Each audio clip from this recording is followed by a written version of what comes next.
மீனம் ராசி அல்லது மீனம் லக்னமாக இருக்கீங்கன்னாக்க அதிக காமம் இல்ல, ஆவரேஜான காமம் தான். ஆனா அதுவும் பாத்தீங்கன்னாக்க பெரிதாக இவர்களுக்கு கிடைக்காத மாதிரிதான் இருந்துட்டு இருக்கு. பொது பலனாக சொல்லனாக இப்போ சனி 12ஆம் அதிபதியாக வர்றதுனால ஏதோ ஒரு வகையில தனிமையாக இருக்கக்கூடிய சூழ்நிலை இருக்கும். மேரேஜ் கூட பாத்தீங்கன்னாக்க லேட் ஆகும்.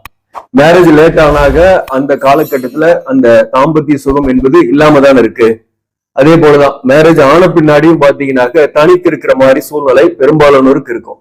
அதுவும் இந்த காலகட்டத்துல விரயசனி எப்ப ஸ்டார்ட் ஆச்சோ அப்ப இருந்தே சொல்லலாம். இப்போ இந்த ரேவதி நட்சத்திரத்தை விட்டு கோச்சார ராகு விலகி உத்திரட்டாதிக்கு வந்துட்டாரு ஜூலை மாதத்துல இருந்து. இப்போ உத்திரட்டாதி நட்சத்திரத்தில் இருப்பவர்களுக்கு கோபம், டென்ஷன், மன அழுத்தம் இதெல்லாம் கொஞ்சம் கூடுதலாகவே இருக்கும். உறவுகளுக்குள் பகையும் சில பிரச்சனைகளும் குடும்ப வாழ்க்கையிலும் ஏற்பட்டுட்டே இருக்கும். அதனால இந்த நேரத்துல எந்த விதமான பெரிய முடிவுகளும் எடுக்காம பொறுமையா இருக்கிறது மட்டும்தான் வழி.